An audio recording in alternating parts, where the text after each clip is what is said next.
गर्मी से परेशान થઈને આજે અમે લઈ આવ્યા કુલર। તો જય માતાજી મિત્રો, મારું નામ કિશન છે અને હું મારી ફેમિલી હારે મુંબઈમાં રહું છું। સ્વાગત છે તમારા બધાનું મારા મિની વ્લોગમાં। આજ વ્લોગનો 17વો દિવસ છે, પણ મુંબઈનો આજ આ 5વો વ્લોગ છે। આજના દીની શરૂઆત થાય છે 9:09 અને ઉઠતા તુરંત હું નાવાટન લુગડા નીકાળી છું અને 9 પછી એક કપમાં દૂધ નીકાળી છું પીવા વાટન, અને દૂધ પીને પછી હું ને મારો ભાઈ દુકાન લગાડવા નીકળી જાય છે।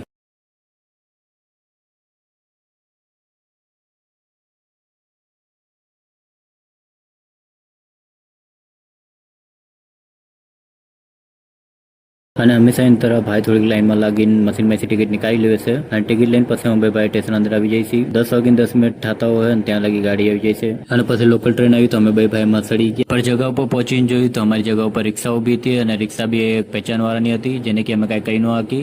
અને બાજુમાં બી જોયું તો એક માસીએ કંગનની દુકાન લગાડી હતી અને એને બી અમે કાંઈ કીધું નહીં। પછી વગર કોઈને ત્રાસ દીધા અમે બી અમારી દુકાન એડજસ્ટ કરીને લગાડી દીધી અને પછી ભાઈને દુકાન લગાડીને હું રાઉન્ડઅપના બહાને ફરવા નીકળી જાઉં છું। આ જે જગા તમે જોવો છો જ્યાં ઊભો છું એ જગા બહુ સ્પેશિયલ છે, મતલબ કે અમારા માટે બહુ ખાસ છે।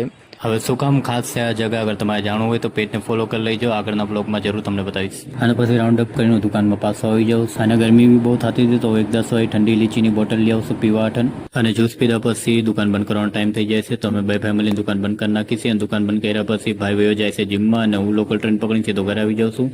અને ઘરે આવીને જોઉં છું તો આ જામુન લાવ્યા હતા, પર આ જામુન ખાવા હટન નતા લાવ્યા। અસલમાં અમે જામુનનો વેપાર કરી છીએ। હવે કેવી રીતના વેપાર કરી છે અગર તમારે જાણવું છે તો પેજને ફોલો કરી રાખજો, આગળના બ્લોગમાં આપણે જાણશો। અને આખીરમાં પછી ગરમીથી પરેશાન થઈ મા બાપા એક આ ત્રણ કુલર લઈ આવ્યા અને સાથે સાથે મારા મોટા બેન બી એમના ગરાટાને એક નાનું કુલર લઈ આવ્યા હતા જે કે પાણીવાળું હતું। તો પછી ફટાફટ અમે કુલરની અનબોક્સિંગ કરી અને બે કુલરની હવા ચેક કરી અને પ્રાઇસના હિસાબથી મને બે કુલરની હવા સહી લાગી। બાકી તમને આ બ્લોગ સારો લાગ્યો હોય તો વિડીયોને લાઈક કરજો અને પેજને ફોલો કરી લેજો। ચાલો મળીએ નવા બ્લોગમાં। જય માતાજી।